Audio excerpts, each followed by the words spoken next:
When it comes to watch collecting, I think there's no harder question to answer than how would you build a perfect 3-watch collection? In this video, I will try to answer the question and show you a watch that you may have never heard of before. So strap yourselves in and enjoy the show.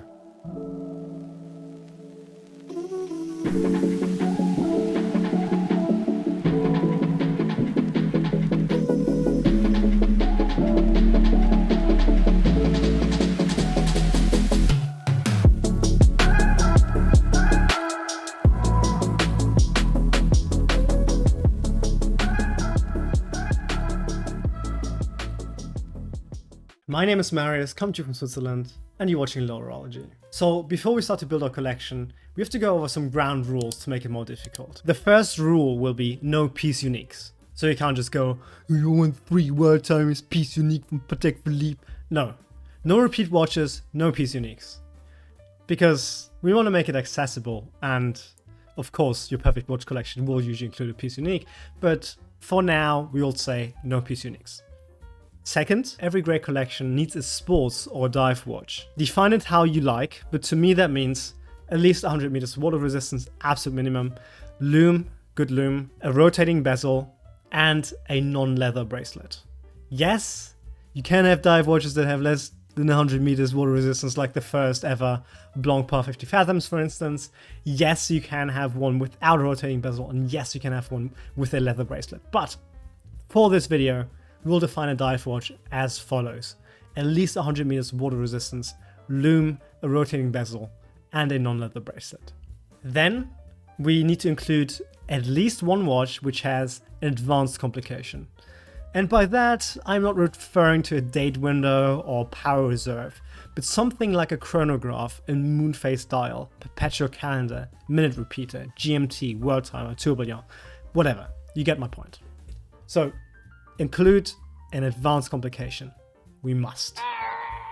Finally, I believe that no watch collection is complete without a perfect dress watch. One that you wear when you dress to impress to complete your already perfect outfit. So yeah, these are the rules we have.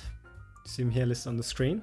And lastly, before we start, remember this: when you're building a watch collection, it's first and foremost important that it should reflect who you are as a person and what you like, right? So technically there's not even such a thing as a perfect 3-watch collection.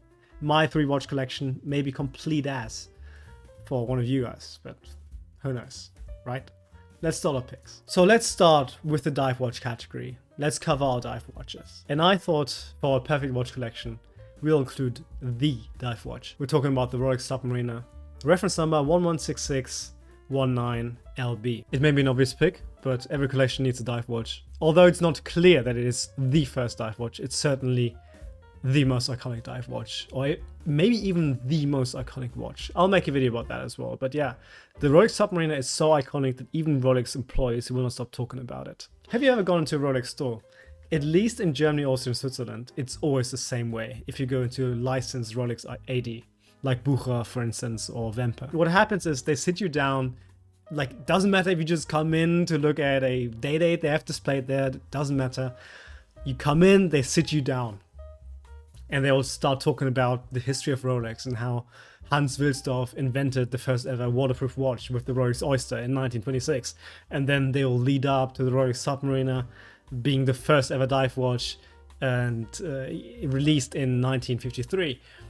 They always talk about it, and I think they have every right to, because it's such an iconic watch. It doesn't matter if it was the first ever dive watch.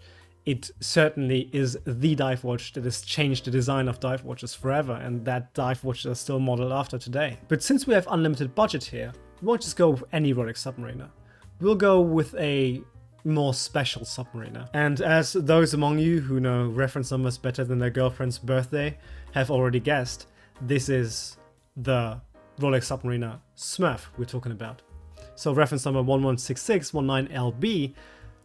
The LB, it's obvious, it stands for Lunette Bleue, so blue bezel, and the reference number, it's not the Cookie Monster, it is the Smurf. It's my favorite Submariner. I absolutely adore this watch. So the Smurf is my favorite watch of the Rolex Submariner family. It was first introduced in 2008 and in production until 2020, when they discontinued it, and it has been discontinued ever since. The Smurf is not only fascinating amongst the Submariner family for its colors, it's also the first ever Submariner to have a Cerachrome bezel. While Rolex first introduced Cerachrome in 2005, they hadn't used it on a Submariner before the release of the Smurf in 2008. I love blue dials, as you can see. I'm wearing one right now. Yeah, it's beautiful. I love that watch. Since the Smurf has been discontinued and was already more expensive than other Submariners due to its use of white gold, we're paying the price of about 4 regular Submariners for it. But since we have an unlimited budget, that doesn't matter. We are paying 48,342 Swiss francs on it for this Chrono 24 listing. That is a new Smurf. So that is, according to my calculation, about $54,232 US. Put it in the basket. So I said we need to include a watch that has an advanced complication. The watch I picked for this is a watch that you may remember if you've seen my first video, where I mentioned that I'm a big fan of the brand A. Lange & Söhne, and that it includes one of my ultimate grail watches, and that is none less than reference number 136205, the Lange 1 Zeitzone in 950 Platinum. First of all, this is high horology in a nutshell. Extremely elegant design. You have high-tech craftsmanship, in-house movement, one of the best movements on the market, with quite a few complications. First of all, we have a big date display. We have a power reserve indicator. And now, the advanced complication I mentioned is a GMT, but see, this is a bit tricky. I don't know if you can still call this just, in quotation marks, just a traveler's GMT or true GMT. Or if this is its own thing, because it's not a world timer, even though it may look like a world timer. A lot of people say it's a world timer, but it's not. It's technically a GMT watch because it only shows you 2 time zones at the same time. But you can go through all time zones though. So it has the technical functionality of a world timer, but you cannot see every time zone at a first glance. So you have to click through those time zones. I'll demonstrate this right now. So we have here on the A. Lange & Söhne website the Lange 1 Zeitzone in front of us. This is actually the exact version that I would like to buy. Platinum version with the grey dial. It's lovely. I mean, look at this. Look at the finishing on this. Oh my god. Like, this seriously gives me a hard on. I'm not even kidding. So yeah, it may look like a world timer, but how it works is we have a separate GMT dial here. And this is our second time zone, while this is our home time zone.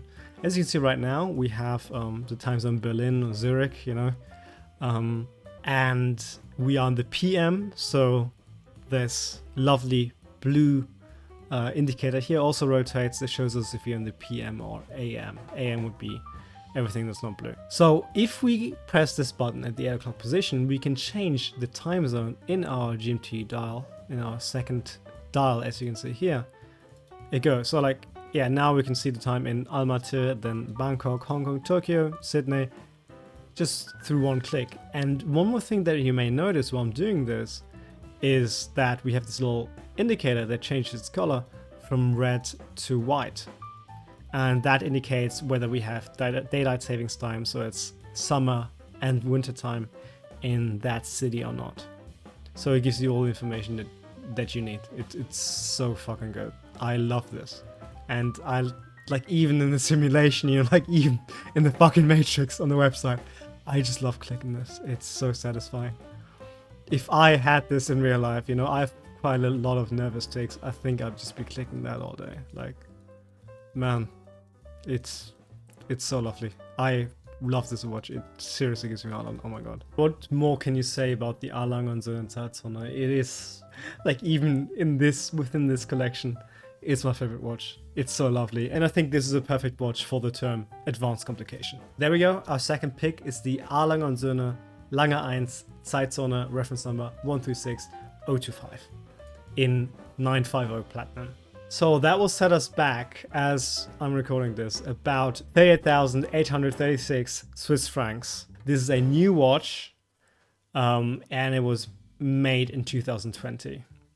Without the original case, though, I don't know why, but yeah. So this will set us back $43,549 US. Fair price when you have unlimited money. Put it in the basket. So here we are, our last watch for this collection, and I promised you something that you didn't expect. A dress watch that we wear when we dress to impress. and that is the Credor IG2 with the blue dial, reference number GBLT 997. The Credor IG2, in my opinion, is the perfect dress watch, especially with the blue dial.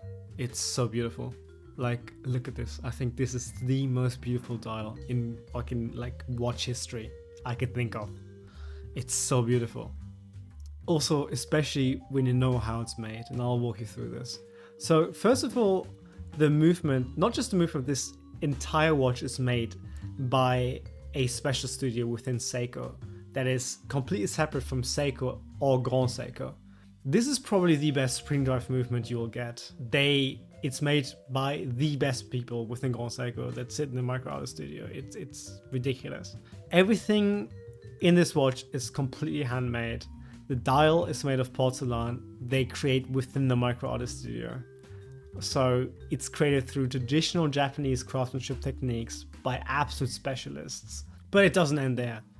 The porcelain dial, which is first handcrafted within the micro artist studio, is then treated to create this iconic Ruri blue color, which apparently takes more than 2 years, as every dial has to be burnt multiple times in an oven, just the right moment, so it creates this blue color. The dial is hand painted. Imagine this. It's hand. Yes, someone in the micro artist studio is hand painting all these dials, and I'm talking about everything, not just the cradle writing, also these perfectly straight lines that you can see here that indicate the hour marks. Imagine having the confidence it takes to go and hand paint a perfectly straight line on a dial that took more than 2 years to create. No pressure at all, I reckon. We have to protect the Credor Micro Artist Studio hand paint guy at all costs. Like, this guy is a fucking like human treasure. The back of the case is open. It displays the most beautiful movement in the industry ever created, in my opinion. Like, look at this.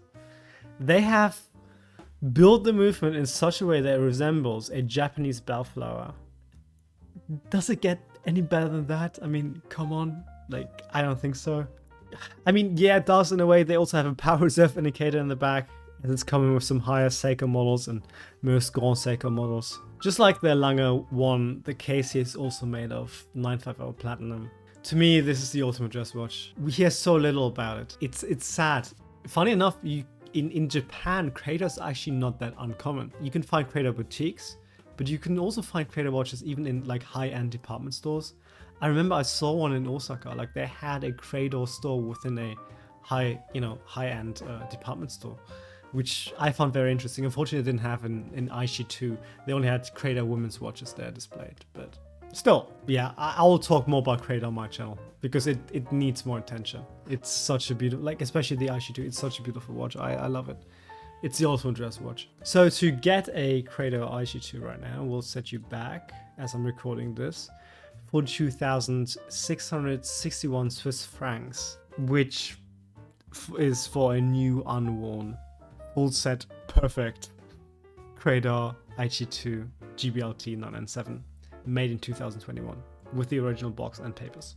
So according to my calculation, that will be $47,858 US. So here we are. This is our perfect 3-watch collection, or my perfect 3-watch collection, more or less. For our dive watch, we have the Rolex Submariner Smurf, reference number 116619LB, and then we have the Lange One Zeitzone, reference number 136025, and finally the Credor IG2, reference number GBLT 997. I think this is a wonderful collection. 145,667 US. I think that's a fair price to pay for such a wonderful collection. Yeah, so this is my ultimate 3-watch collection. If you ever happen to spend about 150k on a 3-watch collection, feel free to use mine as a reference. Or even better, show me how you would build that collection down in the comments below. Also, since this is only my second video, I want to say I'm extremely grateful for the positive feedback on the last video and the response I got. I mean, I got, as I'm recording this, about 1,200 views already, which is way more than I ever thought. I thought if I'm lucky, I'd get maybe 100 on the first video, if at all. Yeah, I'm extremely grateful. I don't know what to say. Just keep it up. Like, if you like this video, if you found it interesting, engaging, any way, shape or form, please leave it a like and subscribe to my channel if you want to see more content like this. I'm trying to upload 1 or 2 of these a week. Let's see how that goes. I'm going to make a video about how to build a watch collection in general, so just general tips for new collectors. I want to make a video about my favorite brands that you can get under 2K. I want to make a video about my favorite GMT watches because that is my favorite complication. So yeah, there's a lot coming up. We'll see how that goes and when it comes. But yeah, I really appreciate the support. It really motivates me. I hope you enjoyed this video and I see you in the next one. Take care and have a wonderful week. Goodbye.